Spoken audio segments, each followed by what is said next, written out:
wa sahlan ya Ramadan. Bulan yang dinanti, bulan yang penuh berkah, kini kembali menyapa kita. Sebuah anugerah dari Yang Maha Kuasa, sebuah kesempatan emas untuk menyucikan jiwa dan mendekatkan diri kepadanya. Seiring berjalannya waktu yang tak terasa, kita kembali dipertemukan dengan bulan suci yang agung ini. Mari kita sambut kedatangannya dengan hati yang lapang, jiwa yang bersih, dan semangat yang membara untuk meraih ampunan serta keridhaannya. Inilah saatnya untuk membuka lembaran baru, membersihkan hati dari segala noda, dan memperkuat kembali ikatan spiritual kita dengan Sang Pencipta.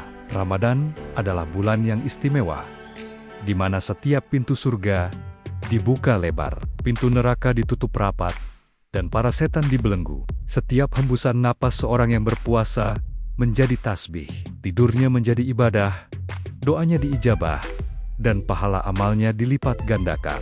Allah Subhanahu wa Ta'ala berfirman dalam Al-Quran, Surah Al-Baqarah ayat 183, "Wahai orang-orang yang beriman, diwajibkan atas kamu berpuasa, sebagaimana diwajibkan atas orang sebelum kamu, agar kamu bertakwa."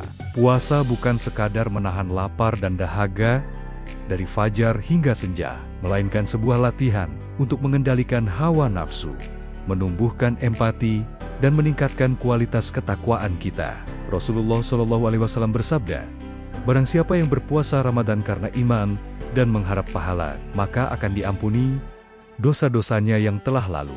Keutamaan ini menjadikan Ramadan sebagai ladang pahala yang tak ternilai, sebuah momentum spiritual yang harus kita manfaatkan sebaik-baiknya. Menyambut tamu agung tentu memerlukan persiapan yang matang. Persiapan menyambut Ramadan tidak hanya sebatas persiapan fisik dan materi, tetapi yang terpenting adalah persiapan spiritual dan mental. Mari kita persiapkan hati kita dengan memperbanyak istighfar, memohon ampun atas segala khilaf dan dosa. Mari kita bersihkan jiwa kita dengan saling memaafkan, meluruskan niat, dan memperbaharui tekad untuk menjadi pribadi yang lebih baik. Allah berfirman dalam surah Ali Imran ayat 133, "Dan bersegeralah kamu kepada ampunan dari Tuhanmu, dan kepada surga yang luasnya, seluas langit dan bumi, yang disediakan untuk orang-orang yang bertakwa." Persiapan fisik juga penting, agar kita memiliki stamina yang cukup untuk menjalankan ibadah puasa dan amalan lainnya dengan optimal. Jagalah kesehatan, atur pola makan, dan istirahat yang cukup, agar tubuh kita siap untuk beribadah sepanjang bulan penuh berkah ini. Bulan Ramadan adalah panggung bagi para perindu surga untuk berlomba-lomba dalam kebaikan. Pintu-pintu amal soleh terbuka begitu luas. Malam-malam Ramadan dihidupkan dengan sholat tarawih, qiyamul lail, dan lantunan ayat-ayat suci Al-Quran.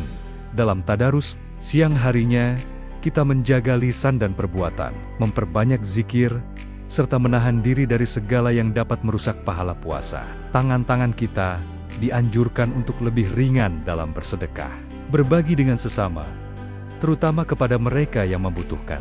Rasulullah SAW adalah orang yang paling dermawan, dan kedermawanan beliau meningkat pesat di bulan Ramadan. Sebagaimana dalam sebuah hadis, amal yang paling dicintai oleh Allah adalah yang paling terus-menerus, meskipun sedikit. Maka, manfaatkanlah setiap detik di bulan Ramadan untuk menabur kebaikan, sekecil apapun itu, karena setiap amal akan mendapat balasan yang berlipat ganda dari Allah Subhanahu wa Ta'ala. Seiring mentari yang kembali terbit di ufuk timur, membawa harapan dan cahaya baru, marilah kita menengadahkan tangan, memanjatkan doa. Ya Allah, berkahilah kami di bulan yang mulia ini. Jadikanlah Ramadan ini sebagai Ramadan terbaik bagi kami, bulan di mana kami dapat meraih ampunan-Mu, rahmat-Mu, dan terbebas dari api neraka. Bimbinglah kami untuk dapat mengisi setiap detiknya dengan ibadah dan amal kebaikan yang Engkau ridhoi. Semoga di akhir Ramadan nanti, kami keluar sebagai pribadi yang suci, layaknya bayi yang baru dilahirkan, dengan hati yang bersih dan iman yang semakin kokoh. Marhaban ya Ramadan. Selamat menunaikan ibadah puasa.